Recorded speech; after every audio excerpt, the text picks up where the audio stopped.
আসসালামু আলাইকুম, স্বাগত জানাচ্ছি আরটিভির রাতের সংবাদে। আপনাদের সঙ্গে আছি আমি সিনথিয়া রহমান। নির্বাচনী সংস্কার হয়ে গেলে দ্রুত রোডম্যাপ ঘোষণা করা হবে বলে জানিয়েছেন অন্তর্বর্তী সরকারের প্রধান উপদেষ্টা ডক্টর মোহাম্মদ ইউনূস।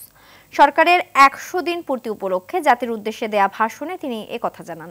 জুলাই আগস্টে গণহত্যাকারী স্বৈরাচার শেখ হাসিনাকে ভারত থেকে ফেরত চাওয়া হবে বলে জানান প্রধান উপদেষ্টা।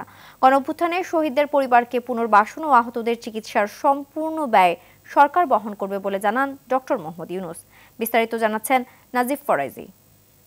দেশকে এক হিংস্র স্বৈরাচারের হাত থেকে বাঁচিয়েছে। কৃতজ্ঞ চিত্তে স্মরণ করছি আপনাদের।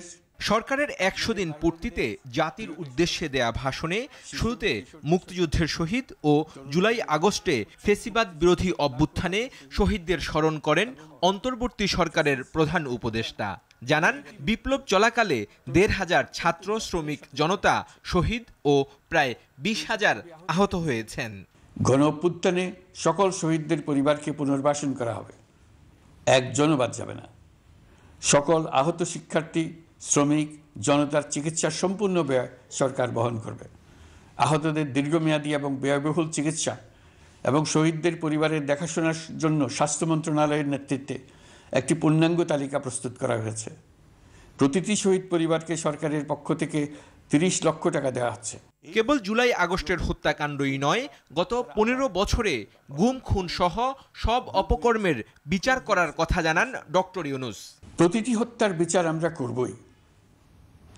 জুলাই আগস্ট হত্যাকাণ্ডের বিচারের যে উদ্যোগ আমরা নিয়েছি তার কাজও বেশ ভালোভাবে এগিয়ে যাচ্ছে। পতিত স্বৈরাচার শেখ হাসিনাকেও আমরা ভারতের কাছ থেকে ফেরত চাইব। কেবল জুলাই আগস্ট হত্যাকাণ্ডই নয়, আমরা গত ১৫ বছরে সব অপকর্মের বিচার করব। অভিযুক্ত যত শক্তিশালীই হোক, যে বাহিনীরই হোক, তাকে ছাড় দেওয়ার কোনো সুযোগ নেই।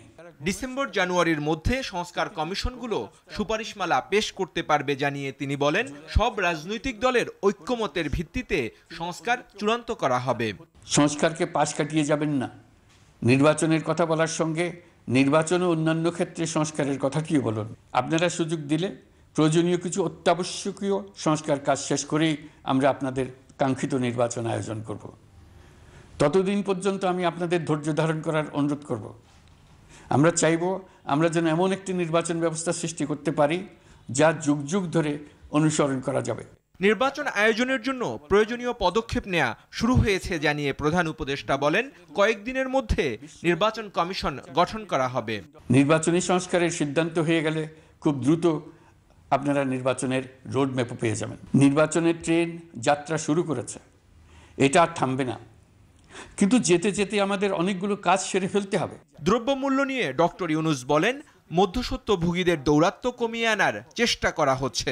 বন্যা পরবর্তী সময়ে বাজারে শাকসবজি সহ নিত্য প্রয়োজনীয় পণ্যের দাম বেড়েছে, ফলে আপনাদের কষ্ট হয়েছে। নিত্য পণ্যের দাম সহনীয় পর্যায়ে রাখতে আমরা যথাসাধ্য চেষ্টা করছি। দ্রব্যমূল্য নিয়ে আমাদের কোনো লুকোছাপা নেই। নাগরিক অধিকার সমূহ নিশ্চিত ও ভবিষ্যৎ চলার পথকে সহজ করতে সীমাবদ্ধতা সত্ত্বেও দেশের অর্থনৈতিক ভিত্তি মজবুত করার প্রত্যয় ব্যক্ত করেন নোবেল বিজয়ী ডক্টর মোহাম্মদ ইউনূস। তাদের সকল হীন প্রচেষ্টাকে আমাদের ঐক্যের মাধ্যমে নস্যাৎ করে দেন। নাজিব ফরাইজি, আরটিভি, ঢাকা। এদিকে শিক্ষার্থীরা শুধু নির্বাচনের জন্য প্রাণ দেয়নি, সংস্কার শেষেই হবে নির্বাচন। রোববার সংবাদ মাধ্যম আল জাজিরায় প্রচারিত সাক্ষাৎকারে এ মন্তব্য করেন অন্তর্বর্তী সরকারের প্রধান উপদেষ্টা ডক্টর মোহাম্মদ ইউনূস। এছাড়া নতুন সংবিধানে সরকারের মেয়াদ ৪ বছর হতে পারে বলে জানান তিনি। পাশাপাশি ডোনাল্ড ট্রাম্পের প্রেসিডেন্ট হওয়াকে সমস্যা হিসেবে দেখছে না সরকার। সামদানি প্রত্যয়ের রিপোর্ট। সম্প্রতি আজারবাইজানের বাকুতে অনুষ্ঠিত COP29 সম্মেলনে যোগ দেন অন্তর্বর্তী সরকারের প্রধান উপদেষ্টা ডক্টর মোহাম্মদ ইউনূস। সেখানে সংবাদ মাধ্যম আল জাজিরাকে এক সাক্ষাৎকার দেন তিনি। রোববার তা প্রচার করে গণমাধ্যমটি। সাক্ষাৎকারে জলবায়ু পরিবর্তন ও দেশের বিভিন্ন ইস্যুতে কথা বলেন প্রধান উপদেষ্টা। সরকারি দপ্তরগুলোতে দুর্নীতি মোকাবেলায় ডিজিটালাইজেশনকে ত্বরান্বিত করার পাশাপাশি দুর্নীতিকে মূল থেকে উৎখাত করা হবে বলেও জানান তিনি। ভারত বাংলাদেশ সম্পর্ক নিয়ে প্রধান উপদেষ্টা বলেন, দ্বিপাক্ষিক সহযোগিতার মাধ্যমে অভিন্ন নদীগুলো সহ বিভিন্ন বিষয়ে ভারতের সঙ্গে কাজ করতে আগ্রহী সরকার। to keep this tension. বিভিন্ন উস্কানিমূলক বক্তব্যের মাধ্যমে শেখ হাসিনা দেশে সমস্যা সৃষ্টির পায়তারা করছেন বলেও অভিযোগ করেন doctor Yunus. With no incidents at all. So নির্বাচনের প্রক্রিয়া ও সংস্কার একসাথে চলছে বলেও জানান তিনি। এছাড়া তিনি বলেন, শিক্ষার্থীরা শুধু নির্বাচনের জন্য প্রাণ দেয়নি, এখন নির্বাচন নাকি সংস্কার এটি রাজনৈতিক দলগুলোকেই ঠিক করতে হবে। নতুন সংবিধানে সরকারের মেয়াদ 4 বছর হতে পারে বলেও জানান তিনি। something will happen because the whole country is against her. সংখ্যালঘুরা আগের চেয়ে ভালো আছে মন্তব্য করে তিনি বলেন, সংবিধান সবাইকে সমান অধিকার দিয়েছে। এছাড়া সংখ্যালঘুদের নির্যাতনের যে তথ্য প্রচার হচ্ছে তা ভারতের কিছু মিডিয়ার প্রোপাগান্ডা বলেও দাবি তার। যুক্তরাষ্ট্রের রাজনৈতিক পট পরিবর্তন দেশে কোনো প্রভাব ফেলবে না বলেও মন্তব্য করেন তিনি। প্রেসিডেন্ট পরিবর্তনের সঙ্গে মার্কিন পররাষ্ট্রনীতির কোনো পরিবর্তন হয় না বলে মন্তব্য করেন প্রধান উপদেষ্টা। বাংলাদেশের নাজুক অর্থনীতির জন্য শেখ হাসিনা সরকারকে দায়ী করেন প্রধান উপদেষ্টা। এছাড়া অন্তর্বর্তী সরকারকে সহায়তা করার জন্য রাজনৈতিক দলগুলোকে ধন্যবাদ জানান তিনি।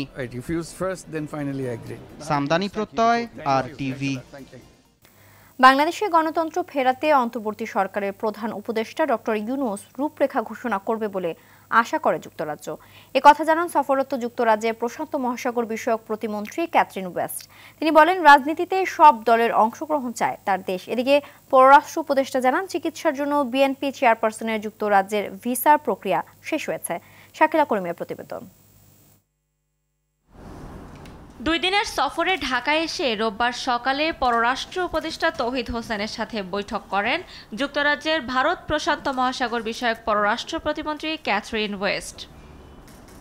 ব্রিটিশ এই প্রতিমন্ত্রী বলেন, রাজনীতিতে সব দলের সমান অংশগ্রহণ চান তারা। বাংলাদেশে গণতন্ত্র ফেরাতে অন্তর্বর্তী সরকারের প্রধান উপদেষ্টা ডক্টর মোহাম্মদ ইউনূস রূপরেখা ঘোষণা করবে বলে ব্রিটেন আশা করে। সেই সঙ্গে রাজনীতিতে সব দলের জন্য লেভেল প্লেইং ফিল্ড প্রত্যাশা করে যুক্তরাজ্য। শান্তি শৃঙ্খলা ও আইনের শাসন প্রতিষ্ঠায় অন্তর্বর্তী সরকার প্রতিশ্রুতিবদ্ধ বলেও মনে করেন তিনি। আশা করি অধ্যাপক ইউনূস বাংলাদেশে গণতান্ত্রিক ভবিষ্যৎ নিয়ে তার দৃষ্টিভঙ্গি প্রকাশ করবেন, আর তা উন্মোচিত হবে। আর যুক্তরাজ্য পরবর্তী পর্যায়ে বাংলাদেশের জনগণকে সমর্থন করার চেষ্টা করবে। বিকেলে পররাষ্ট্র উপদেষ্টা তৌহিদ হোসেন জানান, ব্রিটিশ প্রতিনিধি নির্বাচনের প্রস্তুতি ও গণতান্ত্রিক পুনরুদ্ধার প্রক্রিয়া সম্পর্কে জানতে চেয়েছেন, তবে আওয়ামী লীগকে ফেরানোর বিষয়ে কোনো আলোচনা হয়নি। আমি তাদেরকে পরিষ্কারভাবে বলেছি যে আমাদের এখানে কারো কোনো রাজনৈতিক অ্যাম্বিশন নেই। আমরা আসলেই একটি সুস্থ গণতান্ত্রিক পরিবেশ সৃষ্টি করে দিয়ে আমরা সরে যেতে চাই। এটাই আমাদের লক্ষ্য। তাতে করে যেটুকু সময় লাগে এখনো আমরা স্পষ্টভাবে জানি না। চিকিৎসার জন্য বিএনপি চেয়ারপারসন খালেদা জিয়ার যুক্তরাজ্যের ভিসা প্রক্রিয়া সম্পন্ন হয়েছে বলেও জানান উপদেষ্টা। ভিসার ব্যাপারে আমরা হেল্প করেছি। আমরা চাই যে উনি যেতে পারো, কারণ ওনার চিকিৎসা। পরে রাষ্ট্রীয় অতিথি ভবন যমুনায় প্রধান উপদেষ্টা ডক্টর মোহাম্মদ ইউনূসের সঙ্গে সাক্ষাৎ করেন ক্যাথরিন ওয়েস্ট। বৈঠকে পাচার হওয়া বিপুল অর্থ ফিরিয়ে আনা সহ বাংলাদেশকে পূর্ণ সহায়তার আশ্বাস দেন ক্যাথরিন ওয়েস্ট। শাকিলা করিম, RTV, ঢাকা। ভারত বাংলাদেশের সঙ্গে স্থিতিশীল, ইতিবাচক ও গঠনমূলক সম্পর্ক বজায় রাখতে চায়, যা দুই দেশের মানুষের জন্য শান্তি বয়ে আনবে। সব ধরনের পরিস্থিতিতে ভারত সরকার বাংলাদেশের সঙ্গে বাণিজ্য, নিরাপত্তা ও উন্নয়নের অংশীদার, তাই সম্পর্ক উন্নত করাই প্রধান লক্ষ্য। একথা বললেন ভারতীয় হাই কমিশনার প্রণয় ভার্মা। দুপুরে সেন্টার ফর গভর্নেন্স স্টাডিজ আয়োজিত বে অফ বেঙ্গল কনভারসেশনের বিশেষ সেশনে যোগ দিয়ে তিনি একথা বলেন। অনুষ্ঠানে 80 দেশের প্রতিনিধি অংশ নিয়েছে।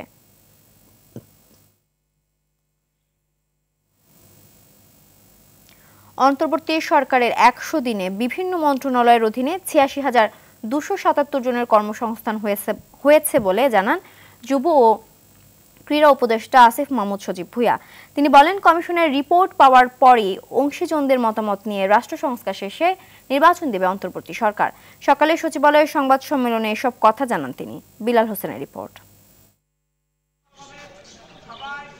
দেশের বর্তমান শিক্ষিত বেকারের সংখ্যা প্রায় 25 লাখ, যাদের অনেকেই চাকরির জন্য বছরের পর বছর চেষ্টা করছেন। দায়িত্ব নেওয়ার প্রথম 100 দিনে রাজস্ব ও প্রকল্প খাতে 86,277 জনের নতুন কর্মসংস্থান সৃষ্টি করেছে অন্তর্বর্তী সরকার। এর অংশ হিসেবে এরই মধ্যে প্রশিক্ষণ নিয়েছে 19,000, এখন প্রশিক্ষণ নিচ্ছে আরও 52,000। সচিবালয়ে সরকারের 100 দিন উপলক্ষে যুব ও ক্রীড়া মন্ত্রণালয়ের সংবাদ সম্মেলনে এসব কথা জানান উপদেষ্টা। 16 বছরে ক্রীড়াঙ্গনে রাজনীতিকরণ করা হয়েছে বলে অভিযোগ করেন তিনি। আসিফ মাহমুদ বলেন, শুধু স্বৈরাচার পতন নয়, দেশ পুনর্গঠনে তরুণরা ভূমিকা রাখতে পারে। যদি স্পোর্টসে পলিটিসাইজ না করা হতো, বিসিবিতে পলিটিক্যাল লোকজন না থাকতো, তাহলে দেশে একটা পরিবর্তন হলেও বিসিবি তার মতোই থাকতে পারতো, ধারাবাহিকভাবে তার কার্যক্রম পরিচালনা করতে পারতো। আমরা কনস্ট্রাকটিভ ওয়েতে দেশ পুনর্গঠনেও কাজ করতে পারি এবং আমরা দেশকে পলিসি লেভেলে কিছু ভালো উপহার দিতে পারি এবং আমাদের মন্ত্রণালয়ে আমরা সেই কাজের মাধ্যমে আসলে এটা প্রমাণ করতে চাই। দ্রব্যমূল্য ও আইন শৃঙ্খলা নিয়ন্ত্রণে দৃশ্যমান অগ্রগতি হচ্ছে বলে দাবি করেন উপদেষ্টা। তবে যে পরিস্থিতিতে আমরা আসলে সরকারের দায়িত্ব পেয়েছি, আইন শৃঙ্খলা বাহিনী একটা ভঙ্গুর অবস্থায়, পলাতক অবস্থায় ছিল, সেই অবস্থা থেকে এখন দৃশ্যমান পরিবর্তন হচ্ছে এবং সামনের দিনগুলোতেও নতুন রিক্রুটমেন্ট সহকারে অনেক ভেহিকেল আসলে পড়ে গিয়েছে, অনেক থানা ক্ষতিগ্রস্ত হয়েছে, সেগুলো আবার পুনর্গঠনের সংস্কারের কাজ চলমান আছে। সিন্ডিকেট একটা বড় সমস্যা এবং আপনারা জানেন যে এখন ডেডিকেটেডলি আমাদের বাণিজ্য মন্ত্রণালয়ে একজন নতুন উপদেষ্টা নিয়োগ পেয়েছেন এবং তিনি খুব ক্লোজলি বিষয়গুলো দেখছেন। শ্রম অসন্তোষ প্রসঙ্গে শ্রম সচিব বলেন, বাংলাদেশকে অস্থিতিশীল করতে তৃতীয় পক্ষ কাজ করছে। রিসেন্ট যে শ্রম অসন্তোষ, সেখানে শুধু শ্রমিকদের যে লিডাররা আছে সেখানে অনেকেই আছে যে এখানে কিন্তু আপনার একটি বিতর্কিত অবস্থা প্লে করছে এবং সেখানে তৃতীয় পক্ষ কাজ করছে। বিল্লাল হোসেন, RTV, ঢাকা। একটি সময় গুম পঙ্গু করে দেওয়া ও হত্যা চেষ্টার অভিযোগ আন্তর্জাতিক অপরাধ ট্রাইব্যুনালে দিয়েছে ইসলামী ছাত্র শিবিরের 7 নেতাকর্মী। সকালে ভুক্তভোগীরা ট্রাইব্যুনালের প্রসিকিউশন বিভাগে আলাদা 7টি অভিযোগ দেন, যাতে আসামি করা হয়েছে আইনশৃঙ্খলা বাহিনীর 53 জনকে। 7 জনের মধ্যে 2 জন গুম থেকে ফিরেছেন, একজন এখনও নিখোঁজ, আর বাকি 4 জনকে নির্যাতনের মাধ্যমে পঙ্গু করে দেওয়া হয়েছে বলে অভিযোগ আনেন ছাত্র শিবিরের আইন সম্পাদক আব্দুল্লাহ নোমান। খান আলমিনের রিপোর্টে বিস্তারিত। জনি ইসলাম ও আব্দুল করিম দুজনই ছাত্র শিবিরের রাজনীতির সঙ্গে যুক্ত। নিজেদের উপর ঘটে যাওয়া অবর্ণনীয় নির্যাতনের প্রতিকার চাইতে হুইল চেয়ারে করে আন্তর্জাতিক অপরাধ ট্রাইব্যুনালে জনি ও করিম। আমাদের যারা নির্যাতন করেছে, জুলুম করেছে এবং এতদিন আমাদের যে এই অবস্থায় রাখছে, তাদের আমি বিচার চাই এবং আমার বুক থেকে 2 পায়ে এখন অবশ। ওই সময় যারা আমাদের উপর অত্যাচার করছিল, আমি তাদের একটা বিচার চাই। আওয়ামী লীগ আমলে গুম ও নির্যাতনের শিকার জনি ও করিম সহ ছাত্র শিবিরের 7 নেতাকর্মী ট্রাইব্যুনালে অভিযোগ জমা দিয়েছেন। এদের মধ্যে 2 জন 3 বছরের মতো গুম ছিলেন, একজন এখনও নিখোঁজ। তাছাড়া পুলিশ ও র্যাবের নির্যাতনে 4 জন পঙ্গু হয়েছেন বলে অভিযোগ। আমরা সামষ্টিকভাবে 7টি অভিযোগে আলাদা আলাদাভাবে ভিকটিমের পক্ষ থেকে দায়ের করেছি।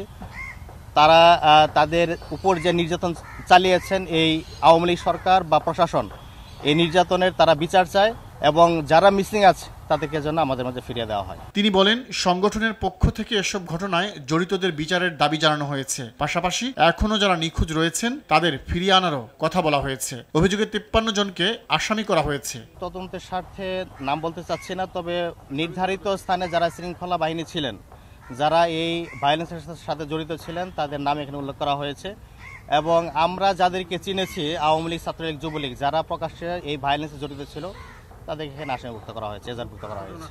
এর আগে গত 21 অক্টোবর ইসলামী বিশ্ববিদ্যালয়ের শিবির নেতা মোহাম্মদ ওয়ালিউল্লাহ মোকাদ্দেস সহ গুম হওয়া 6 নেতাকর্মী ট্রাইব্যুনালে অভিযোগ দাখিল করেছিলেন। এছাড়া গুম হওয়া এক সাধারণ ছাত্রকে গুলি করে হত্যার অভিযোগও সংগঠনটি আলাদা করে দাখিল করেছে। খান আলামিন, RTV, ঢাকা। ডেঙ্গু আক্রান্ত হয়ে গেল 24 ঘন্টায় হাসপাতালে ভর্তি হয়েছেন 1389 জন, যা এ বছরে একদিনে সর্বোচ্চ। এতে ডেঙ্গু আক্রান্তের সংখ্যা দাঁড়িয়েছে ৭৯,৯৮৪ জনে। আর গেল 24 ঘন্টায় নতুন করে 8 জনের মৃত্যু হয়েছে। এ নিয়ে চলতি বছরে মৃতের সংখ্যা বেড়ে দাঁড়িয়েছে 415 জনে। সন্ধ্যায় স্বাস্থ্য অধিদপ্তরের হেলথ ইমার্জেন্সি অপারেশন সেন্টার ও কন্ট্রোল রুম থেকে পাঠানো ডেঙ্গু বিষয়ক এক প্রেস বিজ্ঞপ্তিতে এ তথ্য জানানো হয়। বিজ্ঞপ্তিতে বলা হয়, গেল 24 ঘন্টায় মারা যাওয়া 8 জনের মধ্যে 7 জনই ঢাকা দক্ষিণ সিটি কর্পোরেশনের বাসিন্দা, বাকি একজন চট্টগ্রাম বিভাগের বাসিন্দা। নারী ফ্রাঞ্চাইজি ফুটবল লীগ আয়োজনের ব্যাপারে বদ্ধপরিকর বাংলাদেশ ফুটবল ফেডারেশন বাফুফে। কোনো অবস্থাতেই এবার লীগ আয়োজন থেকে পেছাবে না ফেডারেশন, এমনটাই জানান বাফুফের নারী উইংয়ের প্রধান মাহফুজ আক্তার কিরণ। তবে নারী ফুটবল লিগে বড় ক্লাবগুলোর অংশগ্রহণের নিশ্চয়তা দিতে পারেনি বাফুফে। নারী ফুটবলারদের জন্য ব্যক্তিগত স্পন্সর চান অধিনায়ক সাবিনা খাতুন। মাহফুজুল ইসলামের রিপোর্ট। ব্যাক টু ব্যাক নারী সাফের ট্রফি জয়ী এই দলটা পাচ্ছে নানান মহলের সাধুবাদ। ফুটবলাররা রীতিমতো দেশের বড় তারকা, পাচ্ছেন বিভিন্ন বাণিজ্যিক প্রতিষ্ঠান থেকে সংবর্ধনা, পাচ্ছেন আর্থিক পুরস্কার। ওয়ালটন থেকে দেয়া সংবর্ধনা ও পুরস্কার প্রদান অনুষ্ঠানে উঠে এলো ফুটবলারদের সুবিধা অসুবিধার নানান দিক। বহু প্রতীক্ষিত নারী ফুটবল ফ্র্যাঞ্চাইজি লিগ হাকডাক দিয়েও দেখেনি আলোর মুখ। নারী ফুটবল লিগেও নেই বড় ক্লাবের অংশগ্রহণ। ফ্র্যাঞ্চাইজি লিগটা করতে পারিনি বিভিন্ন সমস্যার কারণে, সেখানে বলবো যে স্পন্সর জটিলতা অনেক বেশি ছিল। তো আমরা আশা করি যেহেতু ফাহাদ ভাই এখন আমাদের ইন হাউস আছেন, স্কোতে আছেন, আমি ফাহাদ ভাইয়ের সাথে অলরেডি এটা নিয়ে কথা বলেছি। আমরা আগামী বছর আশা করতেছি যে আমরা ফ্র্যাঞ্চাইজি লিগটা করব। একইভাবে লিগের যাতে আমাদের বড় টিমগুলো পার্টিসিপেট করে সেটার জন্য আমার অবশ্যই চেষ্টা সবসময় ছিল, এখনো থাকবে, যে আমরা কোনো কিছু ফোর্স করতে পারি না, আমরা রিকোয়েস্ট করতে পারি ক্লাবগুলোকে। নারী ফুটবলারদের জীবনমান উন্নয়নে খেলোয়াড়দের ব্যক্তিগত স্পন্সরশিপ নিশ্চিতের বিষয়টি গুরুত্বের সাথে দেখার আহ্বান জানান অধিনায়ক সাবিনা খাতুন। নেপাল, ভুটান এদের হচ্ছে ইন্ডিভিজুয়াল কিছু প্লেয়ারের স্পেসিফিক হচ্ছে ইন্ডিভিজুয়াল স্পন্সর আছে, যেটা হচ্ছে আমাদের দেশে নাই। ইন্ডিভিজুয়াল প্লেয়ার স্পন্সর পাই, মেয়েরা বেনিফিটেড হবে, পাশাপাশি তাদের ব্র্যান্ডিংও হবে, ফুটবলের একটা প্রচার হবে। আগামীতে ফিফা উইন্ডোর সবগুলো কাজে লাগাতে চায় বাফুফের নতুন কমিটি। মাহফুজুল ইসলাম, RTV, ঢাকা।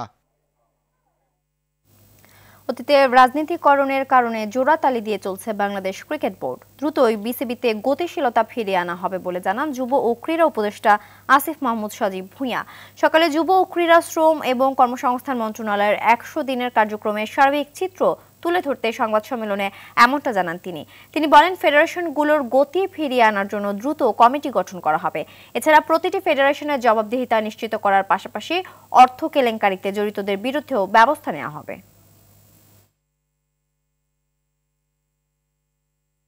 রাতের সংবাদ এ পর্যন্তই। মধ্যরাতের সংবাদ রাত 1টায় দেখার জন্য আমন্ত্রণ রইল। ধন্যবাদ সবাইকে।